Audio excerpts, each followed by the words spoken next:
Marcos, novo cântico, no hino de número 135.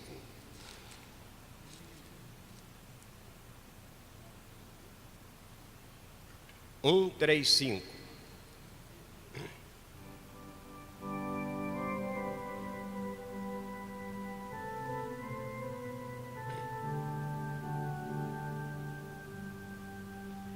Mas de Cristo eu quero ser, mas eu apenas receber, ter da sua compaixão e da sua mansidão.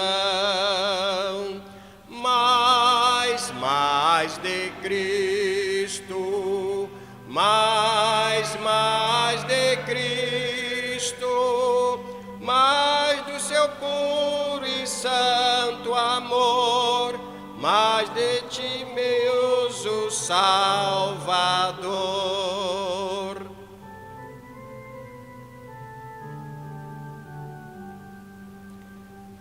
Mais de Cristo eu quero vir, nos seus passos prosseguir, sempre perto dele andar, seu amor manifestar. Mais de Cristo, mais de Cristo, mais do seu puro e santo amor, mais do bondoso Salvador. Amém.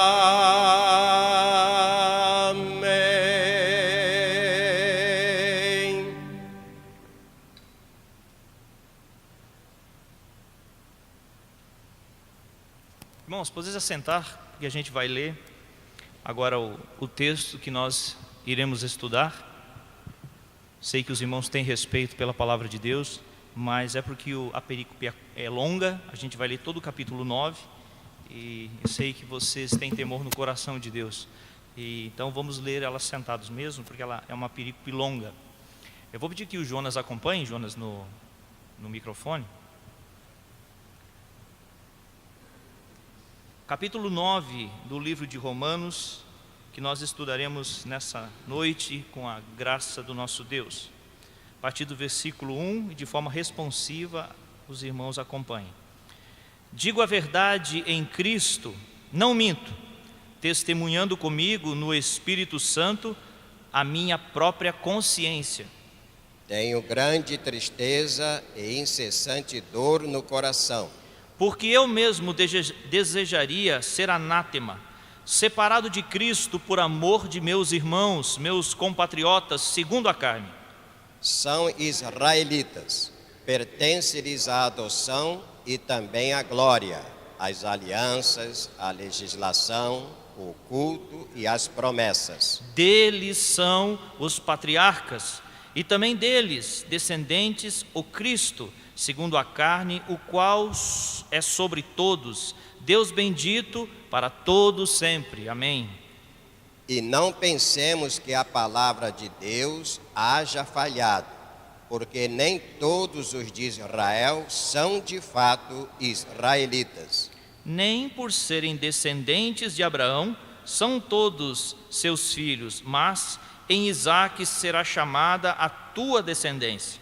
Isto é, estes filhos de Deus não são propriamente os da carne, mas devem ser considerados como descendência os filhos da promessa. Porque a palavra da promessa é esta: por esse tempo virei a Sara, terá um filho. E não ela somente, mas também Rebeca, ao conceber de um só Isaque, nosso pai. E ainda não eram os gêmeos nascidos, nem tinham praticado o bem ou o mal, para que o propósito de Deus quanto à eleição prevalecesse, não por obras, mas por aquele que chama. Já fora dito a ela: o mais velho será servo do mais moço. Como está escrito: amei Jacó, porém me aborreci de Esaú. Que diremos, pois? Há injustiça da parte de Deus? De modo nenhum. Pois ele diz a Moisés: terei misericórdia de quem me aprouver ter misericórdia, e compadecer-me-ei de quem me aprouver ter compaixão.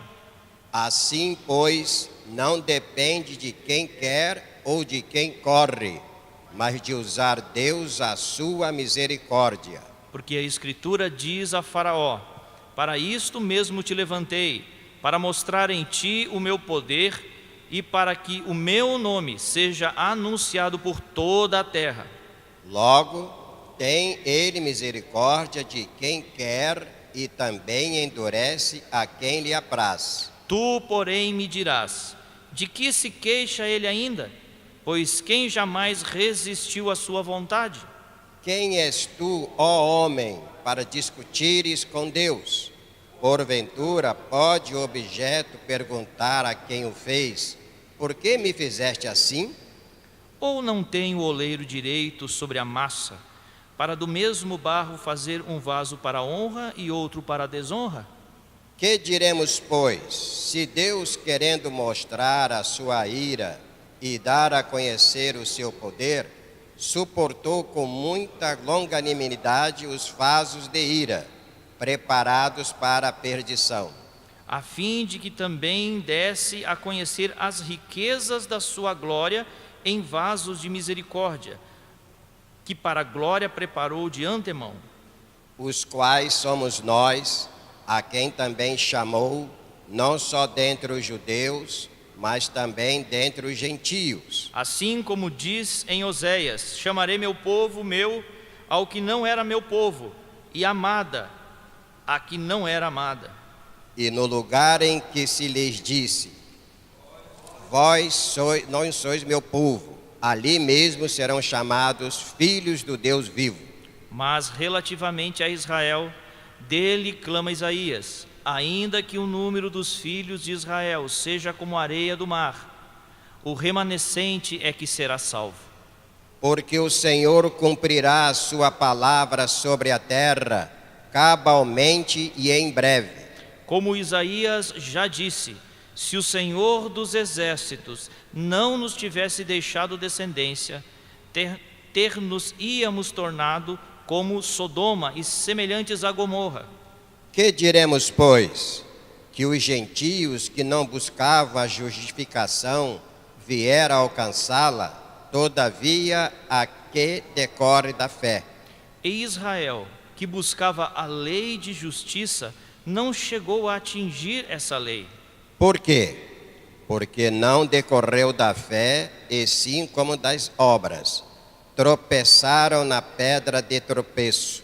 Todos. Como está escrito: eis que ponho em Sião uma pedra de tropeço e rocha de escândalo, e aquele que nela crê não será confundido. Senhor Amém. Deus de misericórdia, Deus santo, triuno, soberano Deus, louvado seja o Senhor pela sua santa palavra, pelo teu plano eterno. Louvado seja o teu santíssimo nome. Aqui estamos, Senhor, como pequenos servos teus. Que o Senhor possa, Senhor, fazer a tua palavra brotar como fogo no nosso coração, para que entendamos a tua soberana vontade sobre a terra, em nome de Jesus. Amém. Gostaria de convidar o reverendo Antônio José para que pudesse vir aqui.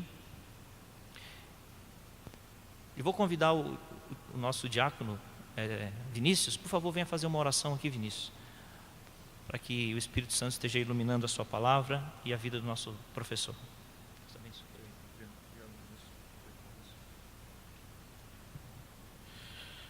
Gracioso Deus e Pai, graças te damos pela oportunidade de estar aqui, Pai, para mais uma vez, através do teu Espírito, escutarmos a tua voz, Pai. Venha, Pai, trabalhar, Pai, nossos ouvidos, nossa mente, para que possamos entender, Pai, a tua palavra, que o teu servo já tem pronto, Pai, e que o Senhor já pôs na língua dele o que será dito a nós. Amém. Enche-nos da tua graça, Pai, do teu poder, do teu amor também. Em nome de Jesus é que oramos. Amém, Senhor. Amém. Obrigado, irmão. Obrigado por isso. Muito obrigado, viu? Agradeço de todo o meu coração Meus queridos, meus amados, como é bom estarmos reunidos na casa de Deus hoje à noite, né? Que bênção. Eu estou feliz pelo fato de estarmos juntos, né? E Deus me tem dado a graça de estar abordando esse assunto temático tão relevante, que é a missiva do apóstolo São Paulo aos Romanos. É a carta mais teológica do Novo Testamento. E os nossos grandes reformadores, João Calvino e Lutero, tinham um profundíssimo apreço pela carta aos Romanos. Eles criam que a carta aos Romanos não era somente a carta doutrinária mais importante da Bíblia, mas tinha de forma clara e iniludível e irrefutável um plano claríssimo de Deus quanto à salvação do pecador, quanto à doutrina da remissão, do perdão dos pecados, da justificação pela fé, da doutrina da graça, da eleição. Enfim, todo esse corolário das grandes doutrinas da graça, nós as encontramos contempladas na carta do apóstolo São Paulo, escrita aos Romanos. Eu creio, como pastor e como cristão, e também como um teólogo que sou, que este texto da carta aos Romanos deveria ser o texto mais lido pela igreja cristã nos nossos dias. Diante de tantas heresias que pululam por aí, a carta aos Romanos traz uma iluminação profunda, um esclarecimento maravilhoso para a igreja. A igreja precisa conhecer a carta aos Romanos. Eu quando leio a carta aos Romanos, já li a Bíblia toda várias vezes, e quando leio a carta aos Romanos, toda vez que a leio, eu me apequeno diante da grandeza da revelação de Deus. E esse é o propósito de Deus. É quando você se debruça nas Escrituras Sagradas, você aprenda a contemplar a grandeza, a magnificência de Deus, e em concomitância você reconheça a sua fragilidade, sua pequenez, suas limitações, suas finitudes. Como é importante entender isso. Então, e nós vamos tratar hoje, como o prefeito Maurício nos disse, Romanos capítulo 9. Por quê? Mesmo parecendo um capítulo, texto grande com 33 versículos, não há como nós dividirmos esse capítulo ou estudarmos em momentos distintos, porque todo capítulo só tem um assunto central. Há uma veia teológica que corre, que perpassa em todos os versículos, que é a doutrina da eleição. É uma doutrina maravilhosa das Escrituras Sagradas. Sabe que já conversei com muitas pessoas que, especialmente de outras denominações, e quando a pessoa diz, um certo pastor falou para mim em uma certa ocasião, que a doutrina da eleição era a doutrina do diabo. Então eu disse, se é do diabo, então você pode jogar fora a sua Bíblia. Eu disse, mas por quê? Porque sua Bíblia também é do diabo. Como por quê? Porque a doutrina da eleição você vai encontrar de Gênesis a Apocalipse. Não há como retirar da Bíblia a doutrina da eleição, da soberania de Deus. É impossível você fazer isso. A doutrina da eleição, da soberania de Deus, você encontra em toda a Escritura Sagrada. Não tem nada a ver com doutrina presbiteriana. Eu poderia ser pentecostal, não sou, mas poderia ser pentecostal de quaisquer denominações. Eu não abriria a mão das doutrinas da graça, porque não há como fugir delas. Está na Bíblia, de forma tão clara, tão cristalina, que é impossível nós não nos apercebermos disso. Por isso, quando tratamos da doutrina da eleição e da predestinação, é uma doutrina maravilhosa das Escrituras Sagradas. Hoje estava conversando com o prefeito Maurício, hoje nós encontramos batistas reformados. Um pastor agora recentemente, ele falou para mim que o pentecostalismo reformado, não foi? Foi isso?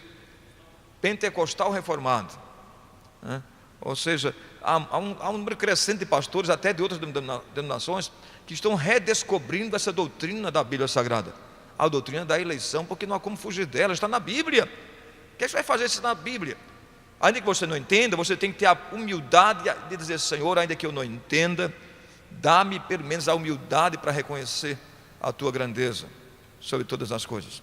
Por isso nós vamos estudar hoje o capítulo 9. Como disse a vocês, não há como departamentalizá-lo, dividi-lo, fracioná-lo, porque toda perícope tem uma unidade só e tem somente um assunto teológico que perpassa todo o capítulo, que é a doutrina da eleição. Então, vocês vão ver que o apóstolo São Paulo, nos 3 capítulos, nós não vamos abordar os 3 capítulos, mas capítulos 9, 10 e 11, esses 3 capítulos só tratam da doutrina da soberania de Deus. A doutrina principal abordada, elucidada por Paulo, com profundíssima pertinência, em Romanos 9 até Romanos 11, é a doutrina da soberania de Deus. Então é interessante que em todas elas Paulo começa tratando de Israel. Capítulo 9 ele começa falando de Israel, capítulo 10 começa tratando da nação de Israel, e capítulo 11 ele começa também, no primeiro versículo, tratando da nação de Israel, o plano de Deus para com a nação judaica e para com os gentios também. Então, cada um destes 3 capítulos, capítulos 9, 10 e 11, o texto começa com uma declaração pessoal de Paulo. Por isso eu quero que você seja como os bons bereanos, deixe a sua Bíblia aberta e vamos ver alguns aspectos, algumas peculiaridades relevantíssimas. Romanos capítulo 9, versículo 1. Vejamos, Romanos 9 e 1, como é que Paulo começa o capítulo? Digo a verdade, em Cristo não minto, testemunhando comigo no Espírito Santo a minha própria consciência. E ele vai falar dos judeus, que ele gostaria de ser separado de Cristo por amor aos judeus, e ele ora pelos judeus, pela conversão dos judeus.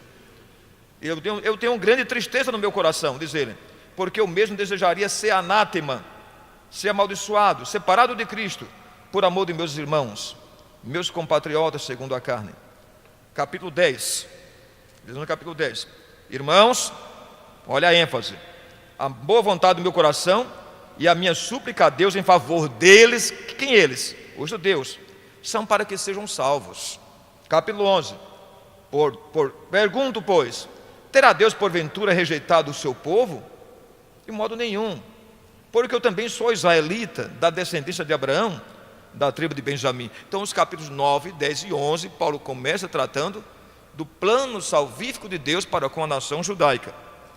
E Paulo vai tratar, porque eles se afastaram, porque só o remanescente será salvo, porque não é judeu aquele que nasceu do judaísmo, mas aquele que pela fé alcançou a graça em Abraão, porque os salvos são aqueles que seguem as pisadas de Abraão, o pai da fé. Então nós vamos então abordar esse aspecto.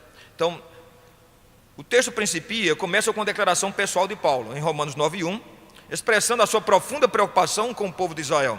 Seu ardente desejo de oração é para que sejam salvos, conforme eles prescrevem em Romanos 10, 1, e sobre a sua convicção de que Deus não os rejeitou, Romanos 11. Então nesses 3 capítulos que tratam da doutrina da eleição, Paulo principia esses 3 capítulos tratando do relacionamento entre Deus e a nação judaica.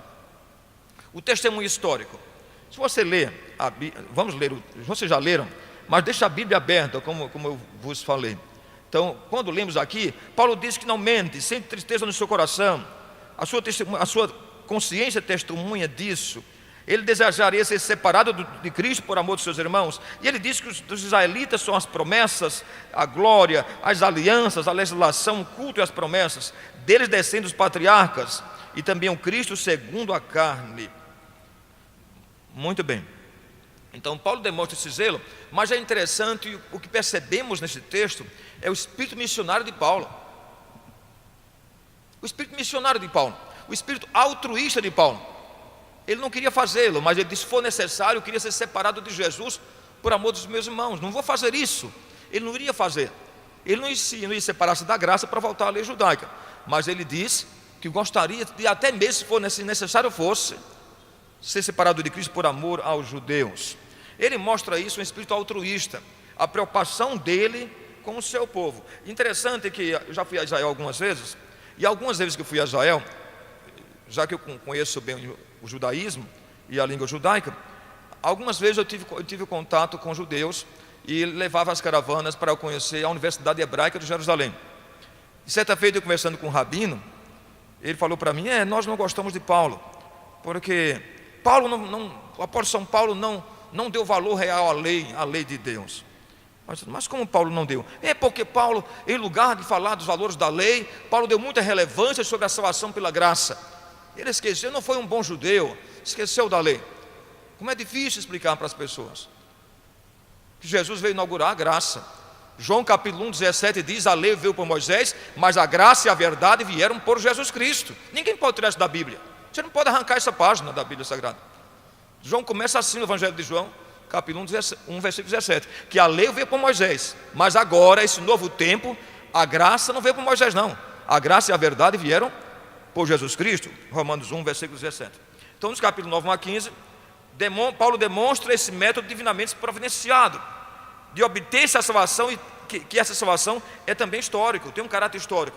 no curso da história, as preciosíssimas promessas de Deus foram destinadas à nação de Israel. Deles são as alianças, as promessas, os patriarcas, a legislação. Paulo indubitavelmente prova quão maravilhoso missionário era, quão ardentemente anelava salvar o seu povo, os judeus. Eu gostaria de ser separado de Cristo, por amor de meus irmãos. Isso nos faz recordar a oração de Moisés, quando intercede pelo seu povo. Agora, pois, Senhor, perdoa o pecado de Israel, perdoa o pecado deles, senão, risca-me, peço-te, do livro que escreveste. Então, Paulo mostra, de fato, um coração altruísta e de amor para com os seus patrícios. A salvação preterida, a salvação rejeitada, repudiada, deles descendo o Cristo, mas Paulo fala segundo a carne. Por que o Cristo segundo a carne? Jesus segundo a carne, já que o Espírito Crístico, já que Jesus como Deus sempre existiu. Antes da sua encarnação, Jesus sempre existiu na eternidade como Deus. Logo, Jesus descende do judaísmo segundo a carne. Paulo enfatiza isso, deles descendo o Cristo segundo a carne, o qual é sobre todos. A nação foi rejeitada em virtude da sua incredulidade. E Paulo vai mostrar que o judaísmo foi rejeitado por Deus por causa da sua incredulidade. Abra a sua Bíblia, Romanos capítulo 9. Romanos 9, versículo 27. Abra a sua Bíblia em Romanos 9, 27. Paulo diz: mas relativamente a Israel, dele clama Isaías, ainda que o número dos filhos de Israel seja como a areia do mar, o remanescente que será salvo. Só o remanescente, só uma remanescente que crê em Cristo. Eu tive alguns anos atrás, quando morava nos Estados Unidos, eu tive a ocasião de visitar uma congregação, uma igreja de judeus convertidos, lá na Geórgia, em Atlanta. Eu fiquei maravilhado, todos convertidos a Cristo, pessoas que nasceram no judaísmo, e como eles estavam vivendo uma alegria profunda à era da graça, experiência muito nova, inaudita. Eu vi um rabino lá lendo a Bíblia, o Evangelho de João, com lágrimas, chorando copiosamente por estar lendo o Evangelho de João. Porque disse ele, conversei com ele depois, disse: não, eu nasci no judaísmo, eu era proibido de ler o Novo Testamento, eu sabia que existia, mas nunca tinha lido, e agora quando descubro a teologia da graça, eu tenho que chorar em profusão. Eu estou descobrindo um tesouro inestimável que eu não conhecia. Vejamos então Romanos 10, 21. O que é que Paulo diz também? Então só o remanescente será salvo, e o remanescente serão aqueles que tiveram encontro com Cristo. Romanos 10, 21. Quanto a Israel, porém, se diz: todo dia estendi as mãos a um povo rebelde e contradizente. O que é contradizente? Que se contradiz, que não se harmoniza com a revelação de Deus. Não somente rebelde, mas contradizente. Como é interessante entender, mas Deus tem um plano para esse povo. Deus tem um plano muito especial. Quando lemos em Lucas 23, 37 a 39, você vai ver que a questão de Israel com Cristo foi uma situação muito complexa. Porque a vinda de Jesus, trazendo o período inaugural da graça, os judeus não entenderam nada. As maiores perseguições contra Cristo não veio dos pagãos. As maiores perseguições de Cristo em seu período terreal foi promovida pelos saduceus, fariseus, doutores da lei, os escribas, aqueles que eram versados na teologia judaica, aqueles que eram experts na teologia judaica e na cultura mosaica. Foram os que mais perseguiram a Cristo, tiveram embates profundos com ele, especialmente no que tange ao sábado, que Jesus curava no sábado. Jesus fez muitos milagres no sábado. O judaísmo não entendia nada. E Jesus Cristo disse para ele: hipócritas, se um jumento cai no barranco, vocês não vão tirar no sábado? É proibido fazer o bem no sábado? E Jesus disse algo tremendo. Jesus mostrou que o dogma é maior do que a vida. O judeu pensava isso. Jesus disse: não, é a vida que é maior do que o dogma. Jesus disse: o sábado foi criado por causa do homem e não o homem por causa do sábado. Você não foi criado por causa do dogma. O dogma é que foi criado para o seu benefício.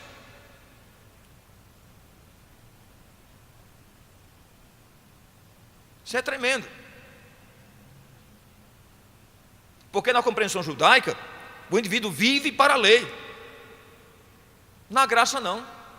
Por isso a palavra de Deus diz que aquele que tentar viver a lei, se cair um mandamento, torna-se culpado de todos. Tiago capítulo 2. Por quê? Porque a lei é perfeccionista, a graça é misericordiosa. A lei é impiedosa, a graça é perdoadora. Lembram vocês que quando trouxeram para Jesus, em João capítulo 8, trouxeram para apedrejá-la. Porque disseram, porque a lei diz que deve ser assim. Jesus, essa mulher, foi apanhada em flagrante adultério, e segundo a lei mosaica, ela deve ser apedrejada. Tu pois que dizes? Porque a lei, em caráter forense, já condena o pecador. A lei foi dada tão somente para mostrar a insuficiência e incapacidade do homem em cumprir perfeitamente a vontade de Deus. Só existe um ser humano na terra que cumpriu a lei, que foi Jesus. Só Jesus pôde cumprir a lei in totum, como diz no latim, totalmente, porque ele era Deus. A lei é perfeccionista, enquanto a graça é perdoadora. Como é bom entender isso. Então os gentios foram alcançados por Cristo porque foram alcançados pela fé. A exceção dos gentios foi um problemaço para o judaísmo. Lembra que quando o Espírito Santo alcançou a igreja, e o Espírito Santo desceu na casa de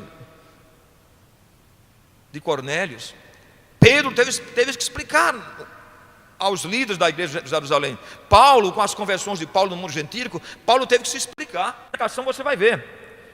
Eles vão dizer, eles vão chegar à seguinte conclusão. Abra a sua Bíblia em Atos capítulo 15. Atos capítulo 15.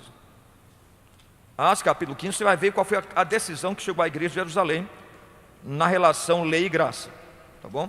Atos capítulo 15, abra a sua Bíblia. Você vai ver algo maravilhoso para o seu coração. Tá bom? E eu quero que você guarde no coração, porque essa foi a decisão da igreja. Foi a decisão da igreja. Versículos 10 e 11. Olha que eles eram do judaísmo, mas chegaram à compreensão que a graça é outro mundo, é outra cosmovisão. Olha o que São Pedro diz. A reunião dos apóstolos e presbíteros em Jerusalém. Atos 15, 10 e 11. Vamos ler juntos? Agora, pois, por que tentais a Deus, pondo sobre a cerviz dos discípulos um jugo, que era a lei, um jugo que nem nossos pais puderam suportar, nem nós. Mas cremos que fomos salvos, por quê? Fomos salvos pela graça do Senhor Jesus, como também aqueles o foram. Nós não podemos colocar no jugo das pessoas que nem nossos pais puderam. Pedro e Paulo e João entenderam. O jugo da lei mosaica ninguém pôde viver. Nem nós, nem nossos pais puderam suportar. Não vamos colocar esse jugo sobre os gentios, porque nós agora cremos que somos salvos pela graça do Senhor Jesus, como os gentios o foram. Que coisa maravilhosa. A escolha de Abraão, Romanos 9 a 7. Em Romanos 9 a 7, 7 a 10, Paulo trata da escolha abraâmica. Vocês lembram bem, vocês devem lembrar, que Abraão, pai da fé, viveu cerca de 500 anos antes da lei mosaica. E Abraão viveu, Abraão não conheceu a fé, não conheceu a lei mosaica, ele foi justificado pela fé. A Bíblia diz que Abraão creu em Deus e isso lhe foi imputado como justiça. A justiça que não vem da lei, que vem da graça. Por isso, Paulo, na carta aos Gálatas, diz: todos os que creem é que são filhos de Abraão. Vamos ler então, deixa a sua Bíblia aberta em Romanos 9, 7 a 10. Não vamos ler a perícope, porque já foi lida aqui, tá bom? Mas sempre que possível voltaremos a ela. Deus chamou Abraão e sua família apenas, para que somente eles fossem abençoados, para que através deles todas as famílias da terra pudessem ser abençoadas. Assim, Deus fez de nós povo exclusivo, para que fôssemos suas testemunhas, para anunciar as grandezas daquele que nos chamou das trevas para a sua maravilhosa luz. Vejam bem, Abraham Kuyper, na obra dele, o Calvinismo, ele diz que Deus tinha milhares de possibilidades de fazer suas escolhas, mas Deus, entre todas as escolhas, escolheu Abraão. Deus não era obrigado a escolher Abraão, mas Deus decidiu escolher Abraão. Deus não era obrigado a te escolher. Entre tantas outras possibilidades, Deus escolheu o prefeito Maurício, não outro, lá do Rio Grande do Sul, da sua casa, da sua família, da sua parentela, da sua vizinhança.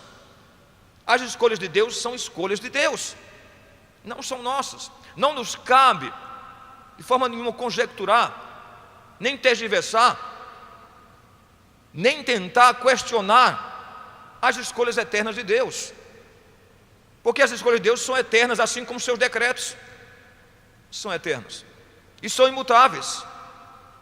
Como é importante entender isso. Então nós fomos chamados, e quando alguém é escolhido para um propósito. A eleição não é escolhida dentro da vacuidade teológica. Paulo diz que Deus nos escolheu para sermos santos, para sermos segundo a imagem de seu Filho Jesus Cristo. O apóstolo São Pedro diz que Deus nos escolheu, nação santa, eleita, com o propósito de proclamar as virtudes daquele que nos chamou das trevas para a sua maravilhosa luz. Ninguém foi escolhido para ficar sentado no banco da igreja, para não fazer nada, para ficar na contemplação, não, na abstração teológica. Desconfie de qualquer cristão que foi chamado, vocacionado, eleito e que não tem uma vida frutuosa. Porque o próprio Jesus, quando escolheu os apóstolos, ele disse: eu vos escolhi para que vades e deis frutos e o vosso fruto permaneça. Logo, a eleição tem um propósito. Eu vos escolhi para que vades e deis frutos e para que esse fruto permaneça. Deus faz as suas escolhas antes mesmo que os gêmeos nascessem. Veja um texto, que coisa gloriosa. Deixa a sua Bíblia aberta, Romanos 9. Romanos 9, nós vamos nos aperceber, Romanos 9, versículos 12 e 13. Vejamos, versículos 11 a 13. Acompanhe. E ainda não eram os gêmeos nascidos, Jacó e Esaú. Ainda não eram gêmeos nascidos, nem tinham praticado bem ou mal, para que o propósito de Deus, quando a eleição prevalecesse, não por obras, mas por aquele que chama. Não foram escolhidos pelas obras. Você conversa com alguém aí que é de uma linha arminiana, ele vai dizer: não, Deus escolheu porque Deus já sabia de antemão as obras do indivíduo.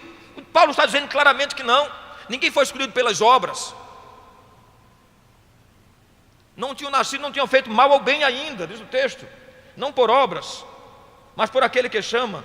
Já fora dito a ela: o mais velho será servo do mais novo, como está escrito: amei Jacó, porém me aborreci de Esaú. A escolha é de Deus. Não cabe a mim interpelar, questionar, não aceito. Então, meu amigo, vai tirar da Bíblia muito texto da Bíblia. Você vai amputar a Bíblia. Sua Bíblia vai ser uma Bíblia saci pererê, a Bíblia de uma perna só. Como é importante entender isso. A doutrina mais bela da Bíblia é a doutrina da eleição. É a doutrina mais gloriosa da Bíblia, sabe por quê? Porque magnifica a Deus e avilta o homem. Vivemos numa época altamente antropocêntrica. É uma tristeza. Esse evangelho que apequena o reino de Deus, que avilta a graça e é um assinte ao Todo-Poderoso. Vai ver, olha, você merece. Até os louvores disso aí: você é ouro de Ofir, você é princesa, príncipe. Exija de Deus, você merece. Não existe meritocracia. Ninguém merece nada. À luz da Bíblia, ninguém merece nada. A Bíblia diz: todos pecaram e destituídos estão da glória de Deus. Romanos 3, 23. O salário do pecado é a morte, mas o dom gratuito da graça, o dom gratuito de Deus é a vida eterna. E é gratuito. Você não pagou por ele. Ninguém vai chegar no reino do céu dizendo: olha, eu mereço, estou aqui porque mereço, sou cristão isso 2018. Nada disso. Vai chegar lá por pura graça e misericórdia de Deus. Isso é teologia bíblica pura, não tem nada a ver com igreja presbiteriana. Isso é teologia cristã. Isso é maravilhoso. Antes de nascer, Deus já tinha escolhido. Agora você vai questionar Deus porque Deus decidiu escolher Jacó? Deus escolheu Jacó e pronto. Ele é soberano, ele é livre. Só Deus pode escolher. Só Deus tem a capacidade de escolha e ninguém nunca teve. Porque ninguém conhece o mal e o bem. O bem supremo que é Deus, ninguém conhece. Não vai escolher entre o mal e o bem, se você não conhece o bem. A nossa escolha geralmente é sempre o mal maior e o mal menor, mas nunca entre o mal e o bem. Até na eleição que há por aí, não existe ninguém: esse representa o bem. O bem supremo só Deus. A sua escolha até nas eleições é entre o mal maior e o mal menor.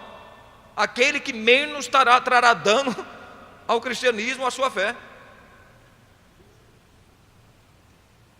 Porque às vezes coloca em dois campos opostos: esse aqui é o mal, esse aqui é do capeta, esse é de Deus. Não é bem assim não. A menos que a pessoa tenha um compromisso claro com Deus, nasceu de novo. Mas não, entre o mal e o bem, essa escolha é só de Deus. Só Deus tem essa capacidade de escolha. O mais velho servirá ao mais novo. Esaú perdeu o direito à primogenitura para Jacó. Jacó teve a bênção que o pai Isaac pretendeu pronunciar sobre Saul. O desejo de Saul, o desejo de Isaac era abençoar Saul. Mas Deus escolheu Jacó. Você lembra na ocasião da bênção? Não coloquei aqui. Quando Jacó entendeu tão bem a sua escolha. Jacó escolheu tão bem a escolha de Deus na vida dele. Você lembra o que aconteceu? Você lembra o que aconteceu? Quando Jacó chama os seus filhos para abençoá-los antes da sua morte. E José trouxe os seus 2 filhos. José era uma tribo, mas deu origem a 2 tribos, Benjamim. José foi o único filho de Jacó que teve direito a 2 tribos. Seus 2 filhos tornaram-se tribo de Israel, Efraim e Manassés. E Jacó já não estava mais vendo, já estava velho, ancião. Nos últimos momentos da sua morte, José trouxe os seus filhos para abençoar. E Jacó estendeu as mãos e Jacó trocou as mãos. Foi propósito de Deus ali. Jacó trocou as mãos e colocou as mãos da unção, que era a mão direita, na cabeça do mais novo, que era Efraim. E José tentou tirar as mãos do pai. Está no texto. Não, meu pai, não é esse não. O senhor deve abençoar esse aqui. Manassés, ele disse: não, é esse que o senhor está mandando abençoar. Quando o senhor decide abençoar alguém, foi aquele que Deus escolheu. E pronto. Isso é maravilhoso entender isso. A eleição de Deus você vê até nas escolhas de Deus em todas as áreas. Vão escolher um rei para Israel. Samuel vai à casa de Jessé. E ali Jessé passa os seus 7 filhos, todos robustos e belos. Samuel levantou-se várias vezes para ungir os filhos de passou Eliabe, Abinadab, todos os filhos. E o Senhor disse: não olhe para esses, nenhum desses Deus escolheu, porque o Senhor não vê como o homem vê. O homem vê o exterior para o Senhor, porém o Senhor vê o coração. Está lá no texto sagrado. Depois passou os 7 filhos. Samuel disse a Jessé: você não tem mais filhos? Deus não escolheu nenhum destes. Ele disse: tem um jovenzinho que está no campo, cheirando a ovelhas, manda ele vir. Nós não sentaremos à mesa antes que ele chegue. Quando Davi chegou, era ele. Mas o próprio Samuel pensara que Deus tinha escolhido Eliabe, Abinadab e tantos outros. Abra a sua Bíblia. Abra a sua Bíblia em Gênesis 17, versos 6 a 8. A escolha de Deus é maravilhosa. Olha, eu sou fascinado, eu choro de alegria com a doutrina da eleição. Que doutrina gloriosa, maravilhosa, sublime. Nos deixa embevecidos diante da grandeza das revelações da graça de Deus. Deuteronômio capítulo 7, versos 6 e 8. A eleição de Deus para com a nação de Israel. Deuteronômio capítulo 7. Você abriu a Bíblia? Versículos 6 a 8. Deuteronômio 7, 6 a 8. Porque tu és povo santo ao Senhor teu Deus. O Senhor teu Deus te escolheu. O Senhor teu Deus te escolheu para que fosses o seu povo próprio, de todos os povos que há sobre a terra. Não vos teve o Senhor afeição, nem vos escolheu porque fosseis mais numerosos do que qualquer dos povos, porque eres o menor de todos os povos. Mas o Senhor vos escolheu porque o Senhor vos amava, e para guardar o juramento que fizera aos vossos pais. O Senhor vos tirou da mão poderosa, com mão poderosa, e vos resgatou da casa da servidão, da escravidão do poder de Faraó, rei do Egito. O Senhor vos escolheu a Israel. Não é porque vocês fossem um povo mais numeroso do que os outros povos. Havia povos mais numerosos. Houve grandes impérios. Deus não escolheu nenhum daqueles grandes impérios. Império Médio, Império Persa, Império Babilônico, Império Grego com Alexandre Magno, Império Romano, Império Sacro Romano, começou no século VIII com Carlos Magno. Grandes impérios que marcaram a história da humanidade. Deus não escolheu essas nações. Escolheu um povo tão pequeno, que é a nação judaica. O Senhor vos escolheu a Israel. Não é porque vocês fossem um povo mais numeroso do que os outros. O Senhor vos escolheu porque o Senhor vos amava. Então, irmãos, um dos alicerces da escolha de Deus é o seu amor. Deus decidiu te amar desde toda a eternidade. Não brigue com isso. Tem gente que briga com a sua própria escolha. Como é que pode ser uma coisa dessa? Não quer ser escolhido?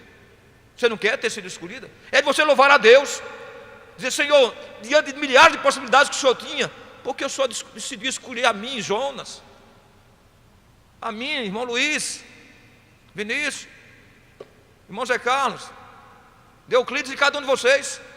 Louve, glorifique, magnifique a Deus. Senhor, muito obrigado, porque diante das milhares de possibilidades que o Senhor existia, com o mundo com 8 bilhões e 300 milhões de habitantes, o Senhor decidiu escolher a mim para ser seu servo. E ninguém pode tirar esse direito. Isso é uma coisa gloriosa. Ninguém tem poder de impedir, de estorvar o agir de Deus em sua vida. Ninguém tem esse poder de destruir a escolha de Deus na sua vida. Falei a semana passada. Quando Balaque, rei dos Moabitas, dá uma fortuna, uma grande soma de dinheiros para Balaão amaldiçoar a Israel. E ele leva Balaão a 3 grandes montanhas da região de Moabe. E ele contempla Israel nos arraiais, nas tendas. E ele vai amaldiçoar e só faz abençoar. E Balaque diz: eu te dei uma grande fortuna, uma grande soma de dinheiro para amaldiçoar esse povo. E Balaão, mesmo sendo falso profeta, disse uma das grandes verdades da história da Bíblia Sagrada: como posso amaldiçoar aquele a quem Deus abençoou? Como posso abençoar? Porque contra Israel não há encantamento. Não há encantamento contra ti, ó Israel. Coisa gloriosa, não há encantamento contra você. Não há mal, não existe diabo, demônios, não há principados das trevas que tenham poder de destruir a sua eleição em Cristo. Isso é uma coisa gloriosa, sabe por quê? Porque Jesus disse: as ovelhas que o Pai me deu, ninguém as tira da minha mão. Jesus não disse as ovelhas que a igreja deu, as ovelhas que a instituição deu. Jesus diz: por quê? Porque as ovelhas que a instituição deu pode perder-se. Alguém pode estar aqui sem nem ser nascido de novo, mas as ovelhas que o Pai deu para ele, ninguém tem poder de tomar, porque da mão do Pai ninguém poderá tomar, disse Jesus. Da mão do Pai que é maior do que todos. Que coisa gloriosa, queridos. Não há como você não se alegrar, não regozijar-se com a eleição. É a doutrina não somente mais bela, a mais gloriosa, a mais embevecedora para o cristão. Eu entendo porque Paulo sofria, porque Paulo tinha prazer em sofrer por amor a Cristo, porque Paulo sabia que era um eleito de Deus. Paulo sabia que a eleição faria dele não somente um homem de Deus, mas faria dele um instrumento nas mãos do Pai para impactar tantas outras vidas. O próprio Paulo, quando escolhido, ninguém entendeu por que o Senhor escolheu a Paulo. Até o colégio apostólico não entendeu porque vai receber agora esse homem que era perseguidor, agora como apóstolo. E Paulo diz: eu não sou digno de ser chamado apóstolo, porque eu persegui a igreja de Deus, mas graças a Deus eu sou o que sou. A sua graça não foi vã para comigo, antes trabalhei muito mais do que eles, todavia não eu, mas a graça de Deus comigo. 1 Coríntios capítulo 15, versos 9 e 10. Nem Ananias queria impor as mãos sobre Paulo. Ananias vai à rua chamada direita em Damasco, impõe as mãos sobre um mancebo chamado Paulo. Não vou lá não, de jeito nenhum. Eu não vou mesmo, de jeito maneiro, como diz o mineiro. Não vou mesmo. O Senhor disse: vai, porque ele é um vaso escolhido. Escolhido. É um vaso predestinado, é um vaso escolhido para testemunhar do meu nome diante de reis e majestades. E eu vou mostrar a ele o quanto dele ele deve sofrer e suportar por causa do meu nome. Isso é tremendo, isso é fantástico, queridos. Você tem que descobrir essa realidade maravilhosa. Abra a sua Bíblia em 1 Coríntios 1, 26 a 29. Vejamos o que Paulo diz. Pensa nesse texto. Veja que texto poderoso. Você deve ter visto esse texto algumas vezes, mas eu quero que você pare, considere, reconsidere. Vai para casa, antes de dormir, lê esse texto, se ajoelhe e louva a Deus. 1 Coríntios capítulo. Vejamos o que Paulo diz. Veja as escolhas de Paulo, não são as minhas nem as suas, as escolhas de Deus. Veja as escolhas de Deus. Talvez não sejam as escolhas da igreja, são as escolhas de Deus. Nem sempre as escolhas da igreja são as escolhas de Deus. Vejamos o que Paulo diz aqui. Irmãos, vejam como Paulo chama a atenção da igreja de Corinto. Irmãos, reparai pois na vossa vocação, na vossa imperetez, na vocação de Deus, na escolha de Deus, visto que não foram chamados muitos sábios segundo a carne, nem muitos poderosos segundo a carne, nem muitos de nobre nascimento. Pelo contrário, Deus escolheu, Deus predestinou as coisas loucas do mundo para envergonhar os sábios. O Senhor escolheu as coisas fracas do mundo para envergonhar as fortes. O Senhor escolheu as coisas humildes do mundo e as desprezadas e aquelas que nada são, para reduzir a nada a que são. Para quê? A fim de quê? Ninguém se vanglorie perante Deus. Isso é uma coisa gloriosa. A doutrina da eleição tira qualquer vanglória, qualquer meritocracia, esvazia o ser. Isso é uma coisa maravilhosa. A doutrina da graça nadifica o indivíduo. Você se sente menos do que nada. É por isso que Abraão dizia: Senhor, ainda que sou pó e cinza, eu vou orar por Sodoma e Gomorra. Porque esse é o espírito que a graça faz da gente. A graça faz isso. Porque a graça mostra que você é salvo apesar de você. Apesar de você, Deus decidiu te salvar. Apesar de você, Deus te remiu. Apesar de você, Deus te amou. O Senhor escolheu. Você já imaginou as escolhas de Deus? Desde o nascimento de Cristo, as escolhas de Deus.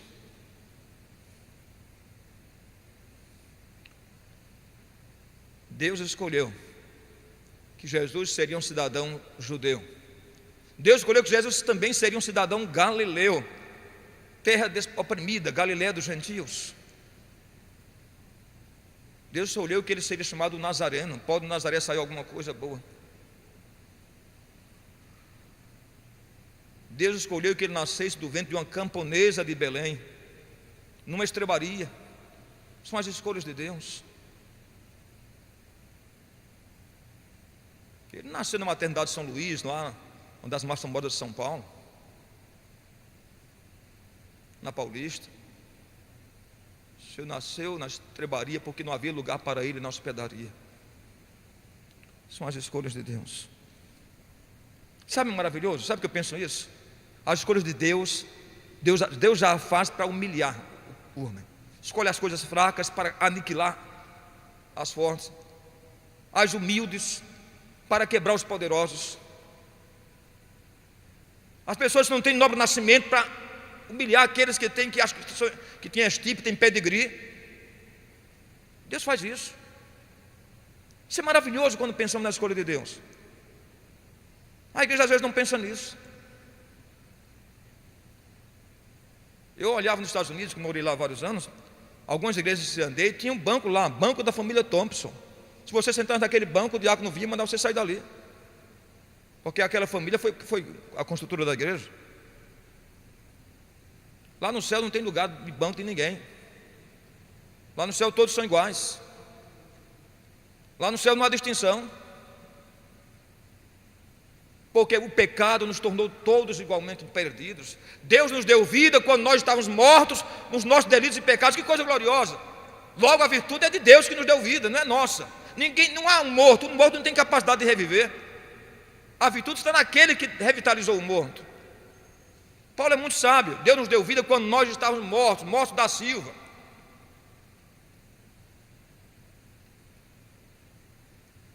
Totalmente mortos nos nossos pecados, e Deus decidiu trazer vida a você. O propósito de Deus prevalece. Deus deve ser consciente da parte de Paulo de que o propósito e as escolhas de Deus devem prevalecer. Significa que a escolha de Deus quanto a Isaac, no Ismael, Jacó e no Esaú não se origina neles. Deus não escolheu Jacó porque ele usava Paco Rabanne, o 1 Million, o Hugo Boss e Fahrenheit, whatever. Deus escolheu porque Deus decidiu amar aquela pessoa e pronto. Independente, não houve nada que eu motivasse. Não há nada em você que motivou a ação de Deus. Não é maravilhoso imaginar isso? Deus não escolheu porque ele é bonitinho, eu vou escolher. Nada disso. Deus escolheu apesar de. Coisa gloriosa.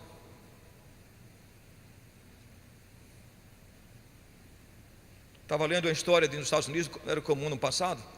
O pai dizia: olha, os filhos mais bonitos diziam: esse aqui vai ser engenheiro, esse aqui vai ser médico, esse aqui vai ser, aquele ali, muito magrinho, franzino, vai ser pastor. Era uma coisa assim, aquele que achava que não dava para nada, aí a família protegendo: você vai ser pastor, vai para o seminário estudar.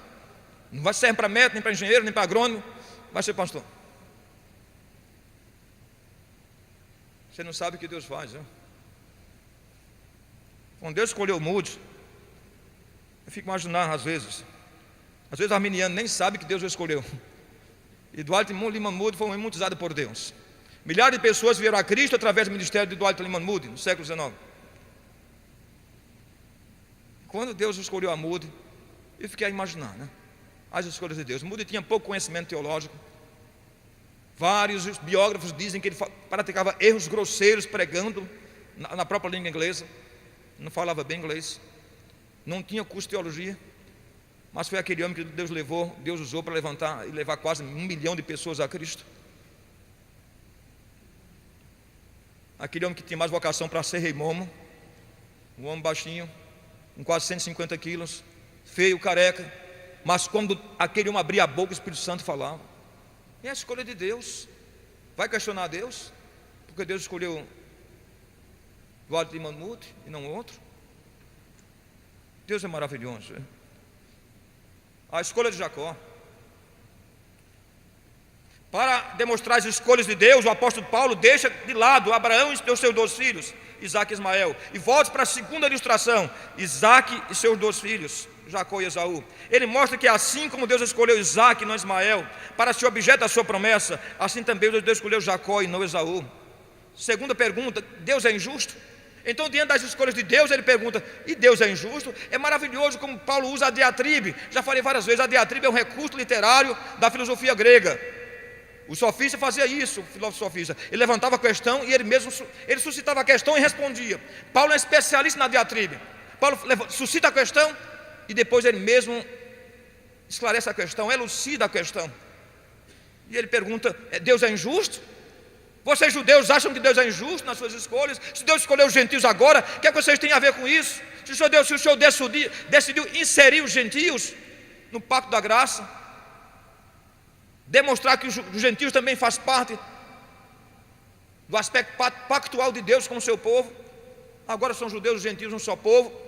E Paulo diz em Gálatas 3:28 que agora não há mais escravo, nem cita, nem escravo, nem livre, nem homem, nem mulher, nem judeu, nem gentil, porque todos vós sois um em Cristo Jesus. Gálatas 3:28. Segunda pergunta: Deus é injusto? De modo nenhum. Paulo pergunta e responde: de modo nenhum. Pois ele diz a Moisés: eu terei misericórdia de quem tiver misericórdia. Paulo advoga a justiça de Deus, proclamando a sua misericórdia. Não há meritocracia na salvação. A salvação é dom gratuito. De modo nenhum.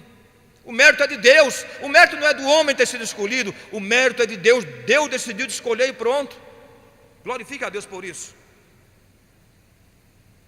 Moisés e Faraó. Interessante como Paulo dialoga. Paulo dialoga com exemplos. Ele usa exemplos de escolha. A escolha de Deus de Jacó e não Esaú. A escolha de Deus dos filhos de Jacó. Depois a escolha de Deus entre Faraó e Moisés.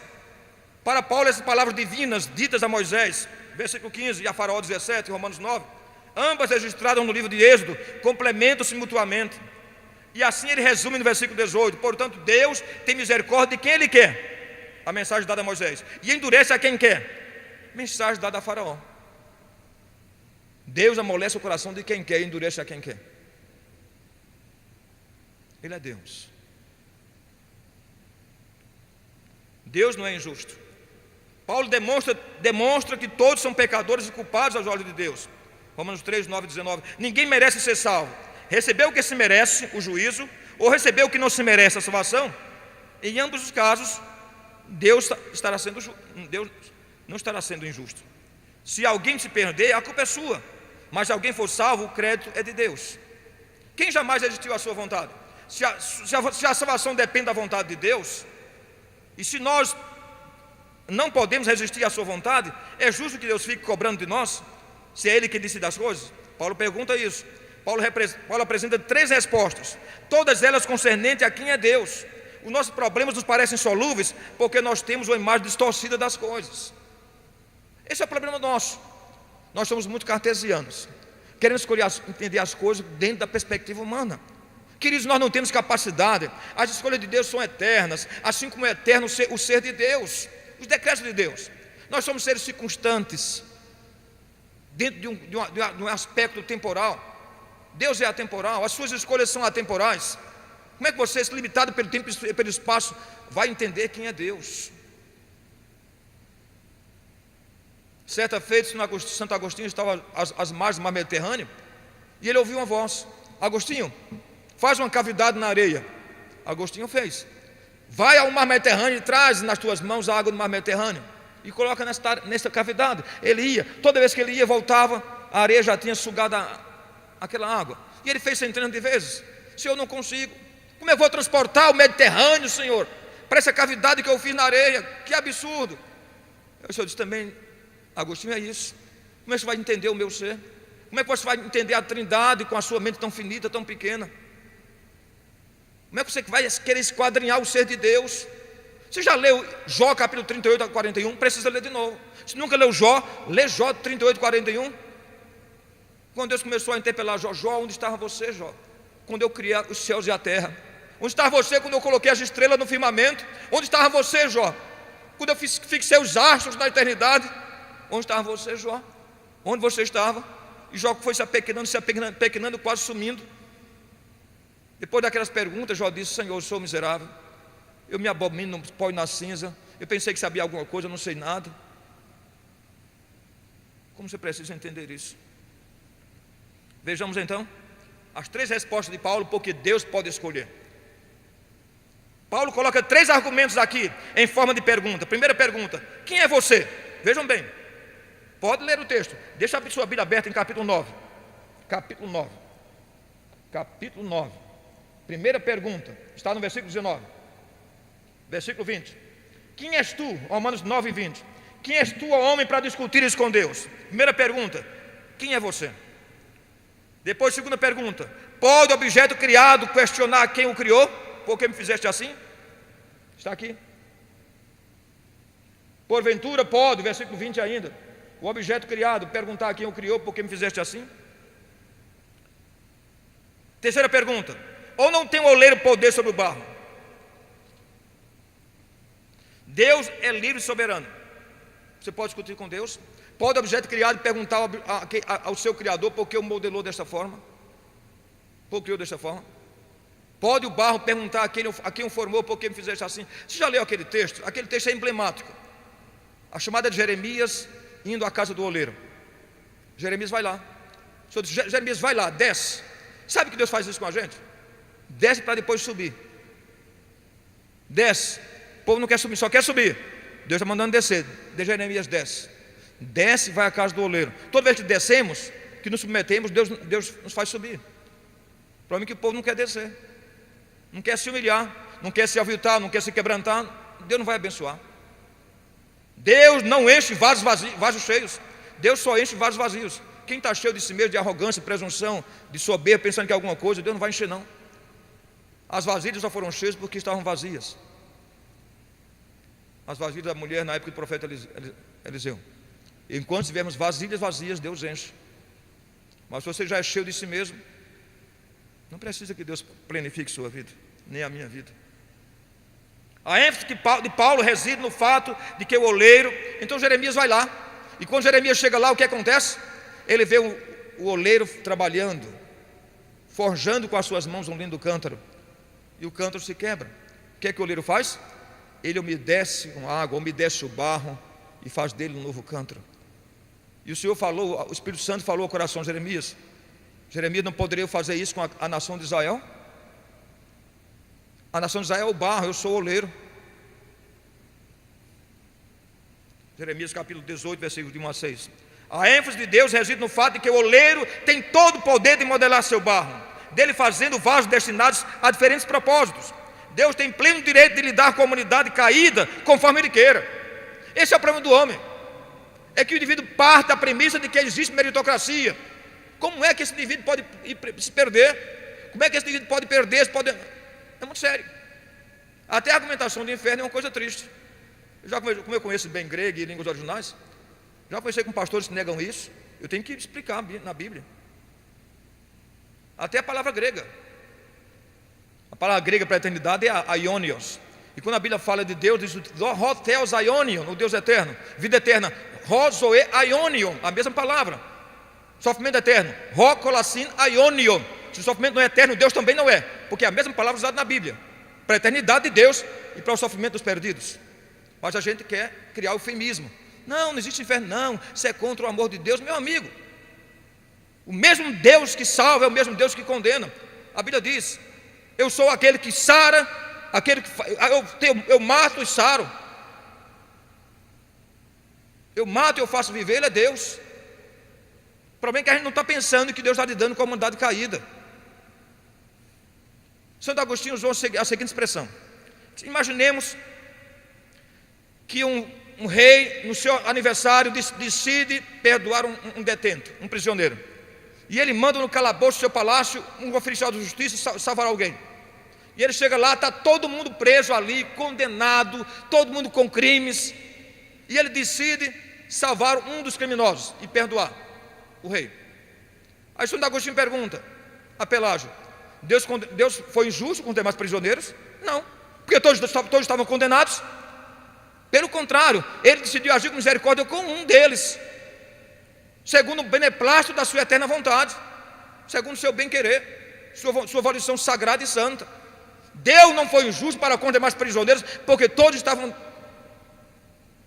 condenados. Imaginemos que alguém vai a banco 1, banco 2, banco 3 e decide perdoar um detento ali. Todos estão condenados com crimes terríveis. O juiz foi injusto em não libertar os outros? Não, porque todos estavam condenados.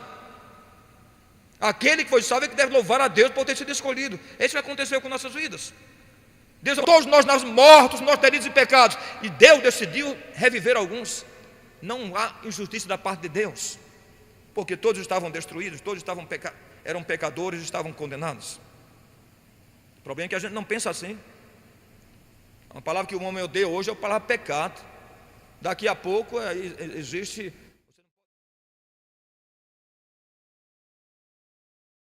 ninguém. Se for lá de homossexual, daqui a pouco estão proibindo no Congresso que a gente pregue contra o homossexualismo, contra o lesbianismo, porque o mandado não aceita isso. As novas compreensões. Estava lendo um artigo essa semana sobre ideologia de gênero, que estão eufemizando, dizendo: não é ideologia de gênero, não, é questão de gênero, já querendo mudar a história. Não, o indivíduo é aquilo que ele sente. Eu vi um artigo recentemente que um americano com 57 anos decidiu que você não é o que o sexo diz, você é aquilo que ele sente.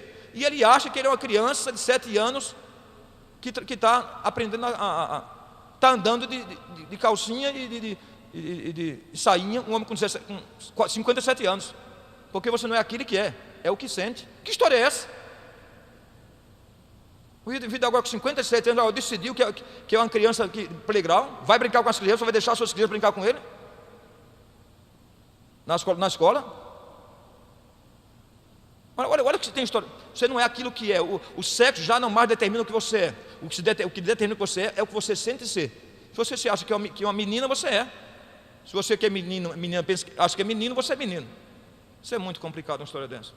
Então eu não posso barganhar a Bíblia. A Bíblia não pode ser barganhada, não pode ser mutilada. É maravilhoso que mesmo o nosso Deus, assim como é eterno o seu ser, são eternos os seus propósitos. Aquilo que Deus condenou no passado, continuou condenando hoje. Deus não muda, Deus não é acidente geográfico, que ali é planalto, aqui é planície, não. Tudo em Deus é da forma certa. Deus não violiza. Uma das coisas mais belas que eu vejo na aula da Bíblia é que Deus é coerente com Ele mesmo. Deus não viola seus eternos princípios para ajudar ninguém, para atender ninguém.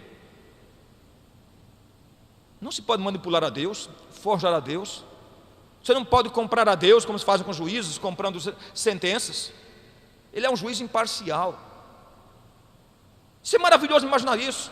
Nem a igreja tem poder de mudar o ser de Deus, ou de mudar a sua volição, ou a sua maneira de ser. Agora é politicamente correto dizer que Jesus não salva. Isso é orgulho cristão. Os liberais estão dizendo isso. No mundo de hoje, cada um fica contente com o seu Cristo. Jesus é o Cristo do cristianismo, Buda é o Cristo do budismo, Maomé é o Cristo do islamismo, e cada um fica contente com o seu Cristo. Que história é essa? À luz da Bíblia, só Jesus é o único caminho e pronto. Milhares de cristãos, missionários, foram por todos os encontros deste mundo pregando o Evangelho, selaram sua fé com seu martírio. Milhares de cristãos morreram no Império Romano, nas arenas romanas, nas perseguições impetradas pelo Império, porque pregavam que Jesus era Senhor e não César. Pagaram um alto preço. Agora você vai dizer hoje: não, o Evangelho cada um fica contente, Jesus salva, Buda salva, Maomé salva, o Espiritismo salva, Allan Kardec salva. Não, coisa nenhuma. Jesus é o único caminho. Se você não for por ele, está perdido, completely lost. Vai pular amarelinha com capeta. porque só Jesus salva. Agora, não é bem assim. Eu li, fui lá ao hospital, que disse que não é bem assim, o mundo é outro. Li Michel Foucault, Nas Palavras e as Coisas, Microfísica do Poder. Eu li a Náuseas, e eu li do filósofo existencialista Jean Paul Sartre. E cada um toma sua própria decisão, como diz ele na obra dele, O Sei ou Nada. Não é bem assim não, meu amigo. Não quero saber o que Sartre diz, não. Nem o que Michel Foucault diz. Morreu aidético aí. Não. Meu paradigma é Jesus. Você é Cristo referente. Você tem o referente. Você só tem alguém que pode arbitrar na sua vida e mostrar o caminho, que é Cristo. A gente começa a ouvir muitas vozes por aí e se perde. Deus é coerente com Ele mesmo. Deus se revela tal como Ele é. Paulo demonstra que a liberdade que Deus tem de agir é plenamente compatível com o seu ser. Gente, isso é glorioso. A ação de Deus está de acordo com o ser de Deus. Não é maravilhoso entender isso? A liberdade que Deus tem de agir, Ele age em conformidade com o que Ele é. Deus é santo, Deus é santíssimo, então suas atitudes são santas. Deus é justíssimo, então suas atitudes são justas. A liberdade que Deus tem de agir é plenamente compatível com o seu ser. Isso consiste em que nós devemos permitir que Deus, o ser de Deus, todos os seus atos estão em plena harmonia com a sua natureza. Pois Deus é e sempre será o que sempre foi, santíssimo e justíssimo em tudo. Coisa maravilhosa. Verdades mútuas e incontestáveis. Por favor, corrija aí. Incontestáveis. Romanos 9, 22 e 23. O apóstolo São Paulo diz o seguinte: 9, 22 e 23. Estou olhando o horário aqui. 22 e 23. Paulo diz: que diríamos, pois? Depois de falar da eleição, das escolhas de Deus, ele pergunta. Vejam a diatribe. Paulo responde, levanta a questão, suscita a questão e responde: que diríamos, pois? Se Deus, querendo mostrar a sua ira, e dar a conhecer o seu poder, suportou com muita longanimidade, com muita paciência, os vasos de ira preparados para a perdição. Vasos de ira preparados para a perdição, a fim de que também desse a conhecer as riquezas da sua glória, em vasos de misericórdia que para a glória de antemão preparou. Você pode entender isso? Vasos de ira preparados para a perdição e vasos de misericórdia que Deus também preparou de antemão. Isso é claramente dupla predestinação. Na pessoa, não, Deus não é preordenação. Preordenação já é um eufemismo, eufemizando. Está pesado dizer que Deus escolheu os perdidos desde a eternidade. Mas o texto está dizendo: vasos de ira preparados para a perdição de antemão, e vasos de misericórdia que Deus de antemão preparou. Paulo deixa explícito, claro isso. São mutuamente paralelos, expressam grandes verdades. Fala sobre a revelação da ira e do poder de Deus em relação aos vasos da sua ira, em Romanos 9, 23. Paulo deixa explícito que Deus age de perfeito acordo com a sua ira e a sua misericórdia. Ele é Deus, e essa vontade soberana é perfeita. Sabe que a gente muitas vezes agimos de forma estanque? A gente diz: se Deus condenou, aquilo é irado, não pode ser amor. Até a ação da ira de Deus é um ato da misericórdia de Deus. Porque tudo que Deus é de forma plena. Nós não sabemos fazer isso. A gente age, se for um momento que estivermos irados, o que vai acontecer com a gente vai agir só em ira. Se alguém nos tratou com muita benevolência, você tende a ser cativante com a pessoa, como ele foi com você, como diz no livro o Pequeno Príncipe, Antoine de Saint-Exupéry: tu te tornas eternamente responsável por aquele que cativas. A gente, não, se me cativou, eu ajo também com a graça do cativamento. Mas que coisa interessante com Deus. Mesmo quando Deus imaginemos que Deus decidiu condenar Hitler para o inferno. Mesmo a condenação de Hitler, aquela ação da ira de Deus, é ao mesmo tempo uma ação da misericórdia de Deus, do amor de Deus, da bondade de Deus, porque Deus não deixa de ser uma coisa sendo outra. Isso é maravilhoso entender isso. Suportando os vasos de ira. Ao falar de Deus, o apóstolo diz que ele suportou com grande paciência os vasos de ira. Você imaginou? Eu fico imaginando uma coisa: o mundo está de tal forma, se eu fosse Deus, mandava fogo do céu. Já pensou algumas vezes? Você já pensou nisso algumas vezes? Se fosse Deus, mandava fogo do céu naquele indivíduo, não ficava nem as cinzas. Aí você diz: mas por que Deus tem compaixão com aquele indivíduo? Porque Deus tem misericórdia. Parece até que Deus deixa se alongar o mal. Você até acha que Deus está sendo misericordioso demais. Sabe por quê? Mesmo esse tempo, esse segundo tempo ou terceiro tempo, como se fosse no futebol, esse prolongamento, os minutos adiante, depois de 90 minutos, Deus deixou, é porque a ação de Deus contra aquele indivíduo, o tempo que Deus não se arrependeu, nem se quebrantou, a ira de Deus vai transbordar. Paulo diz isso. Deus agiu com misericórdia. Olha o que aconteceu com o faraó. Deus mandou uma praga, o faraó não deixou o povo sair. Deus mandou outra, o faraó não deixou. As 10 pragas arrasou com o Egito. Deus faz isso.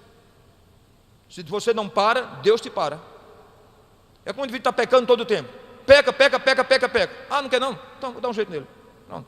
Ou você para ou Deus te para. Conheço gente assim. Às vezes até filho da promessa. Aí entrou no mundo das drogas, da cocaína, do crack, cheirando aí por aí.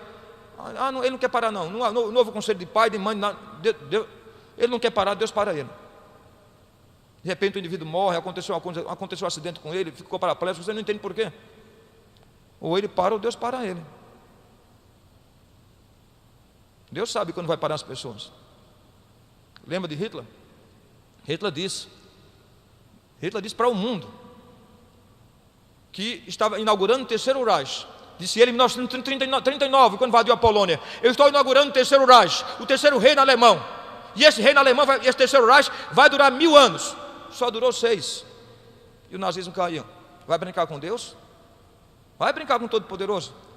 A Bíblia diz: dura coisa é alguém cair nas mãos do Deus vivo. Cair na mão da igreja não é problema não. Cair na mão do pastor não é problema. Cai na mão de Deus para ver.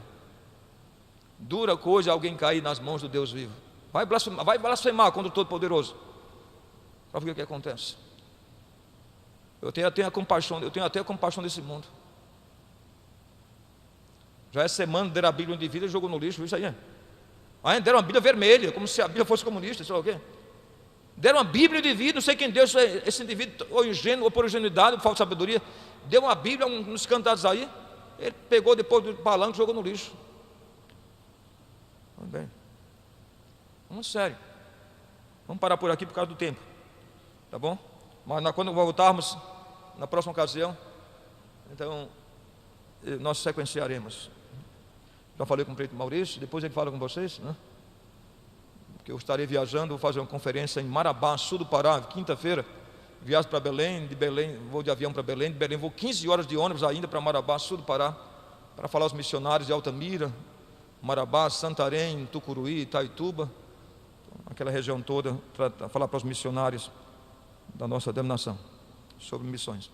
Então eu estaria voltando na terça-feira de avião e possivelmente não vai dar tempo de chegar aqui em tempo hábil, porque eu chego terça-feira às 16h40 no aeroporto Tom Jobim. Até que pegue a mala, sai lá às 5h30 em Tom Jobim para chegar aqui às 6h30, não sei se vai dar tempo. Se não der tempo, eu estava conversando com o presidente Maurício, que ele mesmo seja o pregador, o Espírito Santo vai ungí-lo. Vou estar orando, pedindo que o Senhor o plenifique. E o que ele fará, Deus, o que ele fizer, Deus vai abençoar. Eu tenho certeza plena e cabal disso. Eu estou muito honrado e enobrecido em falar esse assunto.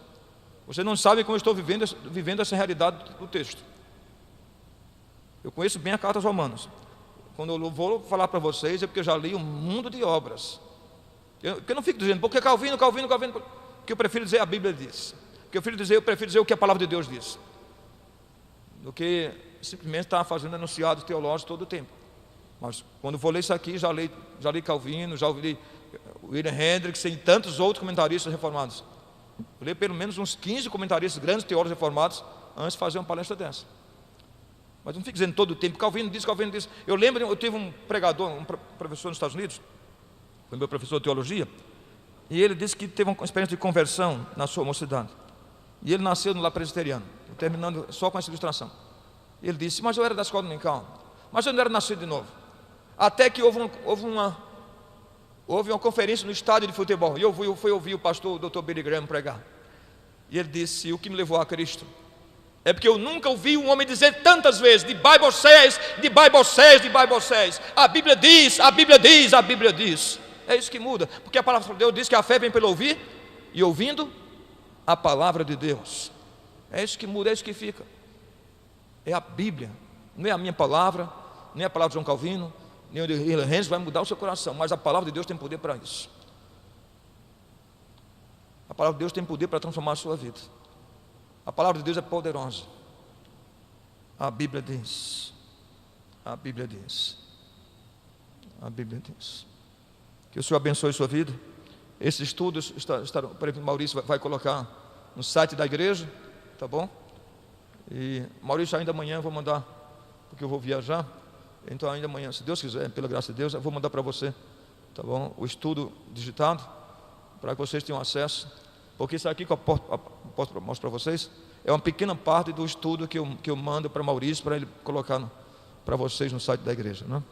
O Senhor muito os abençoe. Estou feliz por estar com vocês nesta noite. O Senhor abençoe os internautas de forma profusa, copiosa. O que o Espírito Santo ilumine sua mente e coração, para você conhecer cada vez mais as verdades eternas das doutrinas da graça, e que você aprenda a degustar das doutrinas da graça, a admirar as doutrinas da graça, a viver as doutrinas da graça, e a glorificar e magnificar a Deus por sua eleição. O Senhor muito o abençoe de forma profusa e copiosa. Amém.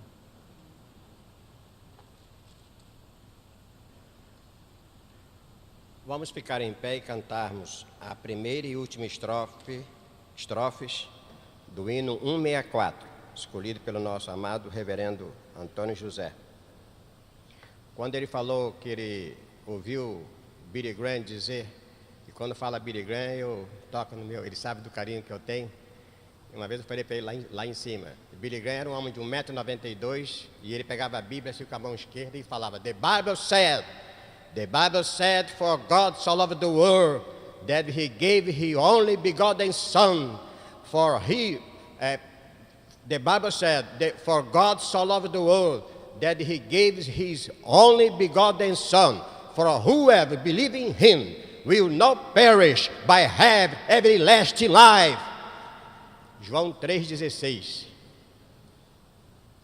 Billy Graham, um vaso escolhido de Deus, assim como foi o apóstolo São Paulo.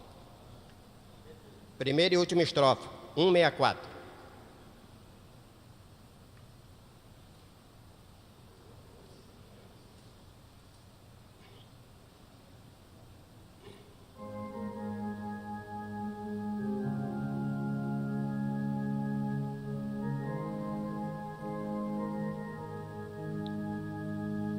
Santo nome incomparável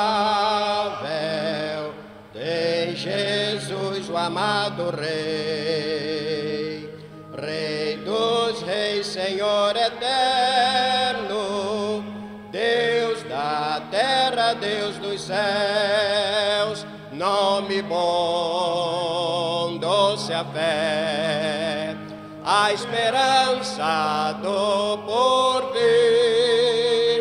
Nome bom, doce a fé,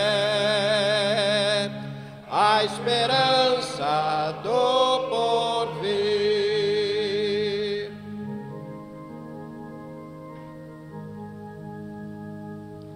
Este nome leva sempre para bem te defender. Ele é a arma ao teu alcance, quando o mal te aparecer. Nome bom, doce a fé, a esperança do porvir. Nome bom, doce a fé, a esperança do porvir.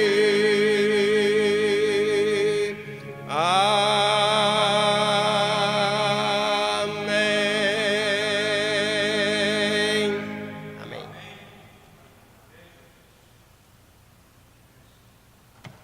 Amém, meus irmãos, louvado seja o nome do nosso Salvador Jesus. Temos algum visitante hoje? Não temos visitantes? Temos o meu querido irmão aqui, que Deus lhe abençoe, seja muito bem-vindo. Tem uma visitante aqui, que Deus lhe abençoe. Vocês são todos muito bem-vindos. A porta está aberta para quando vocês quiserem voltar para ouvir a palavra de Deus. Pastor, eu gostaria que o senhor viesse aqui. Vinícius, Vinícius, vem aqui fazer uma oração, porque o pastor não estará conosco semana que vem, mas estará falando aos missionários lá no Pará. Faça uma oração por ele e que a igreja estenda as mãos para cá, o abençoando nessa tarefa. E logo após o senhor pode dar a bênção, pastor. Amém.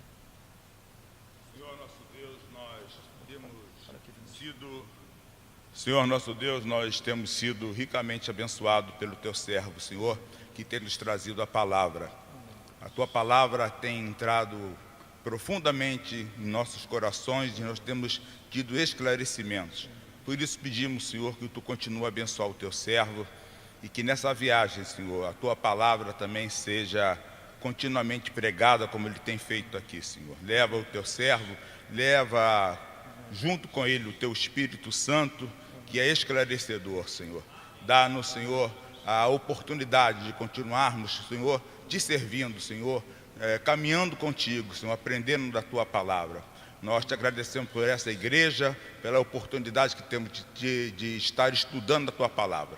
Te damos graça por tudo, pedimos perdão pelas nossas muitas faltas, Senhor. Mas cremos, Senhor, que o Teu sangue, Senhor, já nos perdoou lá na cruz do Calvário, Senhor. Amém. Em nome de Jesus nós oramos, agradecidos. Amém. Amém. Obrigado.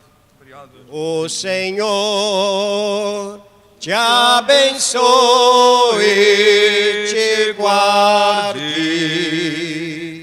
O Senhor faça resplandecer, sobre ti o seu rosto e tenha misericórdia de ti. O Senhor sobre ti levante o seu rosto e te dê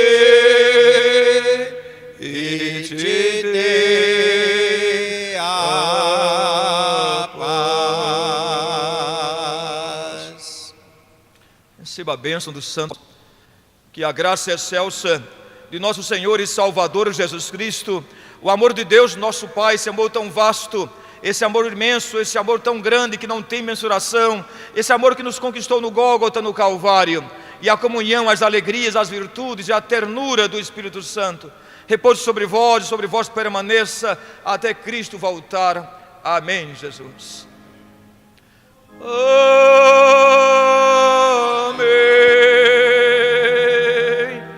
Amém.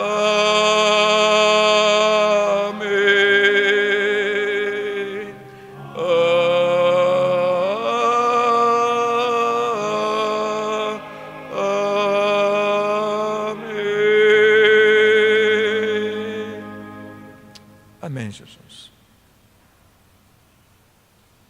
Maurício.